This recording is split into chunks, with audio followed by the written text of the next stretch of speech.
Sampurasun wargi Bandung, balik lagi di Ngariung, ngobrol anak negeri untuk Bandung. Nah, bagi wargi Bandung yang belum nonton episode sebelumnya, bisa langsung di-scroll aja YouTube-nya Diskominfo Kota Bandung. Nah, di episode Ngariung kali ini, wargi Bandung akan ditemani oleh Teh Afi yang akan ngobrol bareng narasumber yang udah datang hari ini. Nah, bagi wargi Bandung juga nih yang udah ngikutin Ngariung dari lama, pasti udah gak asing lagi bahwa Ngariung akan selalu menghadirkan narasumber kece seperti komunitas yang ada di Bandung, warga berprestasi hingga OPD-OPD. Namun kali ini Ngariung akan mendatangkan salah satu pelaku UMKM yang ada di Kota Bandung. Nah, spesial juga di episode kali ini bahwa Ngariung gak lagi di studio tapi lagi ada di salah satu coffee shop hits yang ada di Kota Bandung nih. Dan sekarang Teh Afi lagi berkesempatan untuk ngobrol langsung dengan owner coffee shop ini. Langsung aja kita sambut Kang Devri. Halo, Kang Devri. Assalamualaikum. Apa Halo, kabar, Assalamualaikum, Kang? Teh Afi. Alhamdulillah baik. Oke, Kang. Kang ini adalah salah satu pelaku UMKM di Kota Bandung dan juga owner dari coffee shop yakni adalah Kopi Hai. Boleh tolong diinformasikan sedikit, Kang, apa itu Kopi Hai? Kopi Hai itu salah satu kopi shop yang ada di Bandung. Terus kita berdiri di tahun 2015, sekitaran 2015-16. Sekarang udah ada 4 cabang di Kota Bandung gitu. Boleh dong diinformasikan alamatnya ada di mana saja mungkin? Yang pertama kita ada di Jalan Pahlawan di Sidomukti di Gedung Wakaf. Itu. Yang keduanya kita ada di Cipadung, Jalan Cipadung nomor 53 di Bandung Timur. Yang ketiganya kita ada di Metro Indah Mall di depan CGV sinemanya. Terus yang keempatnya kita di Jalan Buah Batu, Jalan Sekartongeret. Lupa nomornya. Lupa nomornya. Oke, mungkin bagi wargi Bandung yang ingin datang di salah satu cabangnya bisa langsung datang aja. Kang, melihat nih interiornya didominasi oleh warna kuning, ini sangat unik. Boleh tolong diceritakan nggak kenapa sih memilih warna kuning untuk menjadi warna signaturnya Kopi Hai ini? Oke, saya buka coffee shop itu di fase ketika coffee shop belum se-booming sekarang ya. Iya, iya. 2015-2016 itu fase-fase ya masih awam coffee shop itu. Dan saya dulu benar-benar saya berpikir think of the box banget gimana caranya. Pada saat itu coffee shop itu warna-warnanya monokrom, senja-senja, Iya. abu, hitam, coklat gitu. Dan saya coba berusaha nabrak aja sih ke kuning langsung. Iya. Terinspirasi dari brand gede gitu yang mereka berani nabrak kebiasaan.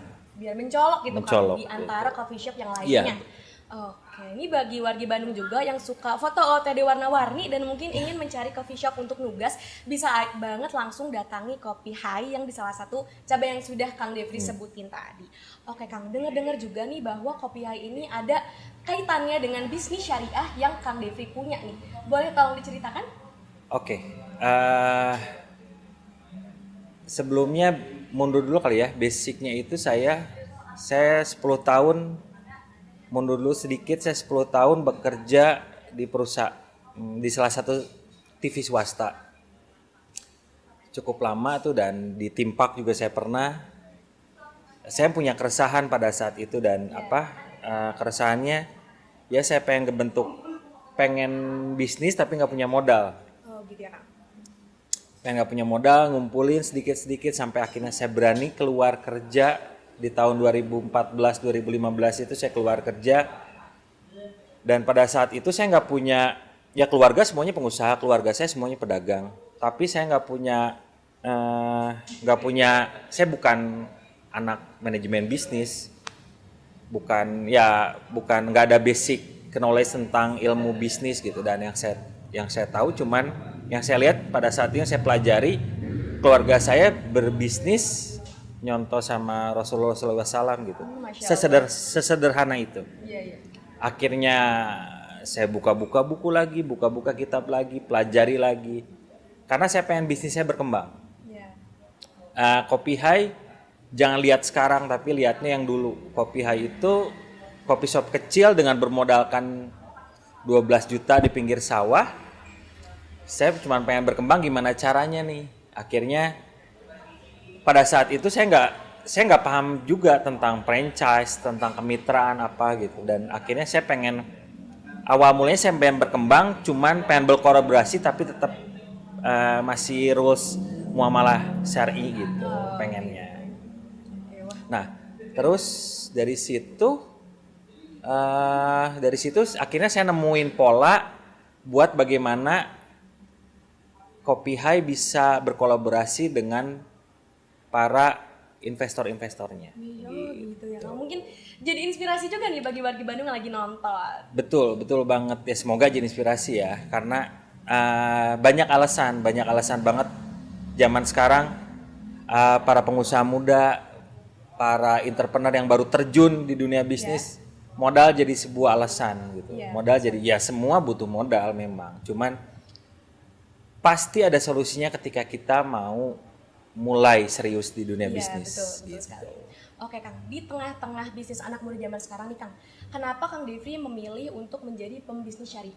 Apa sih yang melatar belakangi hal itu? Latar belakangnya karena itu ya. Pertama, saya tidak menghindari perbankan juga sebenarnya.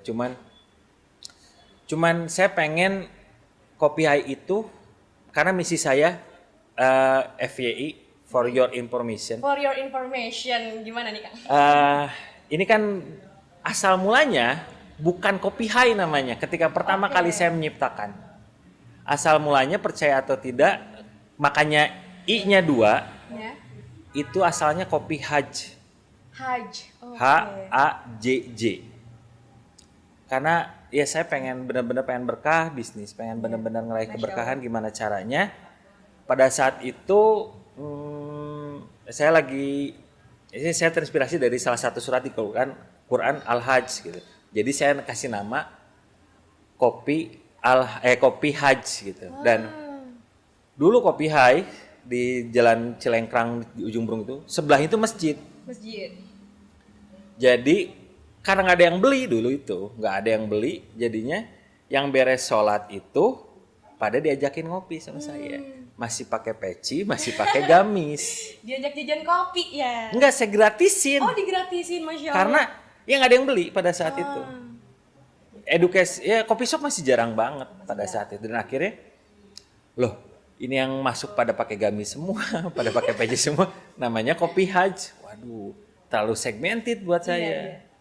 Akhirnya saya potong J-nya tuh. J-nya saya potong, akhirnya jadilah Kopi Hai. Dan akhirnya ya di situ karena saya pengen berkah bisnisnya, pengen Kopi Hai dirasakan manfaatnya oleh semua mitranya. Saya berharap seperti itu. Ya saya gimana caranya buka kemitraan dengan sistem syariah gitu. Dan saya selama ini saya cuma pakai 2 akad. Ada namanya di Islam itu namanya akad sirkah. Akad sirkah. Yang saya pakai selama ini sejauh ini masih 2, sirkah ain sama sirkah ain. Sirkah inan sama sirkah mudorobah. Ada sirkah wujuh, ada sirkah abdan gitu. Cuman yang saya pakai akadnya sejauh ini baru 2 gitu. Teknisnya teman-teman boleh googling lah seperti apa gitu. Ini bisa jadi ilmu baru juga nih buat warga baru yang lagi nonton ya. Insya Allah semoga. Kira-kira nih ada nggak sih cara khusus untuk mengimplementasikan bisnis syariah ini? Yang pasti mah saya selalu ketika saya ngedevelop sebuah bisnis, ketika saya memulai sebuah bisnis, profit dan cuan itu pasti. Cuman kalau saya harus ada something spesialnya, apa nih gitu. Harus ada muatan yang wow factornya kalau di orang kreatif bilang. Nah, cara implementasinya bisnis syariah itu seperti apa? Jadi mulai lagi mundur dari niat. Kalau bisnis itu bukan hanya semata mencari profit, tapi kita ngomongin long term, jangka panjang sampai ke akhirat nanti. Wih, Masya Allah. Tujuannya baik sekali nih. Bukan, ya maksudnya nggak sependek hanya profit. Gitu. Kita ngomongin profit pasti. Gimana bisnis biar bisnis nggak akan berputar kalau nggak ada profit. Cuman mindsetnya lebih diperluas lagi. Gimana caranya bisnis itu jadi jembatan kita beramal soleh, ya dan hal positif yang lainnya. Misinya dulu. Nanti kita bakal nemu cara pengimplementasiannya seperti apa ya dimulai dari ditinjau akad-akadnya, ditinjau MOU-nya, ada sesuatu yang subhat apa enggak, jangan sampai ada unsur-unsur yang membebani salah satu pihak, karena muamalah dalam Islam setahu saya yang penting sama-sama adil, dan Islam sudah mengatur seindah mungkin akad-akad jika kita mau berkolaborasi, jika kita mau bermitra dengan seseorang. Islam udah ngatur itu semua. Ya? Jauh sebelum ada kata franchise. Begitu. Keren sekali nih. Berarti warga Bandung lagi nonton yang ingin berbisnis juga dengan menggunakan bisnis syariah seperti Kang Devi, boleh langsung diterapkan aja tadi ilmu yang sudah dijelaskan oleh Kang Devi. Oke Kang, selanjutnya ini agak sedikit melenceng dari topik sebelumnya. Dengan adanya pandemi seperti saat ini nih Kang, banyak masyarakat yang ekonominya menurun. Betul. Dan memungkinkan untuk meminjam pendanaan dari bank. Betul. Nah, gimana sih pendapat Kang Devi menurut pandangan bisnis syariah ini? Oke. Pendanaan dari bank ya. Ya. Nggak tahu saya sekarang seperti apa, udah lama banget. Nggak tahu, mungkin ada beberapa bank syariah yang akad-akadnya sudah keren-keren gitu ya, sudah syariah banget gitu. Saya kurang paham. Cuman kalau saya percaya atau tidak, banyak banget pengusaha muslim, banyak banget orang muslim bahkan non muslim yang banyak duit itu banyak banget. Iya, banyak. Cuman dia nggak tahu mengamanahkan duitnya ke siapa. Itu sebelum terjun ke sistem syariah ini, ketika kita harus bisa jadi orang yang dipercaya dulu, itu intinya. Jadi kenapa saya bilang banyak banget yang banyak duit, banyak banget yang punya duit. Kalau saya, lingkungan sekitar pun, teman-teman, tetangga, saudara, ketika kita bisnis plan-nya jelas gitu, akadnya oke, mereka pasti percaya. Gitu. Mereka pasti ya udahlah gitu. Dan dimulai dari yang kecil dulu. Dimulai dari yang kecil, jangan nominalnya langsung gede-gede gitu. Dimulai dari yang kecil dulu, hal-hal yang sederhana gitu maksud saya. Ketika kita bisa mengamanahkan duit 100.000 bisa profit, ya apa salahnya dimulai dari 100.000 gitu. Iya, betul. Artinya saya nggak ngikutin pola bank sekarang. Ya. Mungkin sudah ada akad-akad syariahnya ya. Iya, betul. Cuman kalau saya belum sejauh ini gitu. Oke kan, wah sangat inspiratif sekali. Oke, selanjutnya Kang, bisnis syariah ini kan terbilang masih sangat jarang diterapkan di Bandung, apalagi di Indonesia. Nih, menurut Kang Devri, kenapa sih bisnis syariah ini harus diterapkan? Saya gimana ya? Kenapa harus diterapkan? Kalau saya cenderung karena ada beberapa teman-teman Muslim dan non Muslim. Ketika saya presentasi tentang skema bisnis syariah, saya kaget. Saya pernah satu momen non Muslim saya jelasin bisnis syariah, mereka tertarik. Oh ternyata cenderung fair dan benar-benar adil. Esensi akad muamalah dalam Islam itu harus sama-sama adil gitu. Harus sama-sama adil dan ternyata ya saya rasa ternyata sistem ini bisa diterima sama semua kalangan gitu. Kalau yang ngomonginnya fair gitu, adil gitu. Adil. Ya karena itu sangat membantu kepada teman-teman UMKM yang nggak punya modal, yang belum punya pikiran buat minjem ke bank. Itu nyambung tuh karena sebelum ke bank dulu ya ke lingkungan sekitar dulu gitu. Kalau saya gitu. Sampai akhirnya Allah nunjukin jalan, ketemu siapa gitu. Dan itu maksudnya. Jadi sistem ini cenderung sama-sama enak. Kalau di Mudoroba itu ada ashabul mal, ada mudorib. Ashabul mal itu sebagai investornya, mudorib itu sebagai pelaksananya. Itu benar-benar fair dan benar-benar adil. Kalau di akad syariah kita bisa atur semuanya dengan sesuai beban kita masing-masing gitu. Oke Kang. Selama Kang Devri menjalankan bisnis syariah ini, bagaimana sih pandangan para masyarakat terkait bisnis syariah ini? Pandangan masyarakat sejauh ini positif aja ya. Cuman justru saya yang kadang-kadang malu. Ya, saya pribadi yang kadang-kadang malu. Jadi malu ya? Iya, jadi malu kadang-kadang masih kata jauh dari banyak ulama, saya pun masih belajar sejauh ini. Saya masih nonton YouTube, ada Erwandi Tarmizi, pakar ekonomi, Ustadz Erwandi Tarmizi. Ada teman-teman ulama-ulama yang lain yang hebat perkara itu. Saya masih belajar dan saya masih banyak akan haus ilmu gitu. Kalau saya bedanya learning by doing gitu. Jadi ketika teman-teman baca, saya melaksanakan itu aja gitu. Dan lingkungan sekitar sangat positif. Cuman kan bisa jadi ujian juga buat kita ya Teh. Iya. Jangan sampai ya kita dipuji malah jadi ya mudorot ke kitanya kita takut. Ya itu yang mesti dijaga.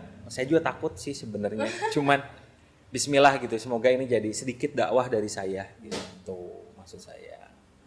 Keren sekali jawaban Kang Devi. Oke, mungkin warga Bandung di sini penasaran dan ingin mengetahui nih Kang, ada nggak sih contoh tauladan terkait bisnis syariah ini? Jelas sebelum ke para sahabat Utsman, Ali, Umar, Muhammad. Udah nggak ada kata lain. Kalau saya, ini mah hasil riset saya pribadi ya. Iya. Rasulullah itu, saya kurang sepakat dengan statement Rasulullah itu bukan orang mampu. Karena ada beberapa literatur yang saya tahu, ketika menikahi Khadijah, Rasulullah ngasih 200 ekor unta betina dan itu harganya luar biasa. Iya, Masya Allah. Terus literatur keduanya,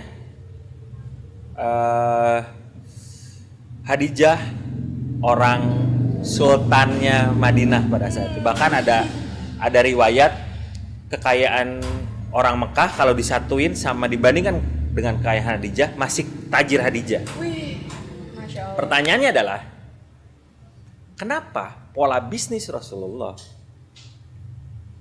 tetap jadi reseller? Ngambil barang satu, ngambil barang di Mekah dijual Madinah, dari Madinah dijual ke Syam, dari Syam ke Yaman. Mereka seperti itu. Kenapa Rasulullah nggak nge-build sesuatu bisnis? Dia nggak punya modal, nggak mungkin dong. Ya modalnya ada gitu. Ternyata yang saya dapatkan, esensi bisnis dalam Islam adalah ukhuwah silaturahmi.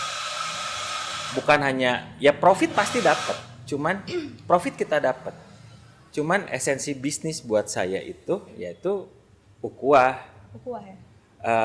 Silaturahmi. Makanya bahkan saya selalu statement. Ada yang lebih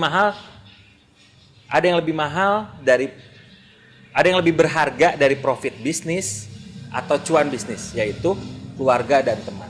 Masya Allah, iya. Itu sih buat saya.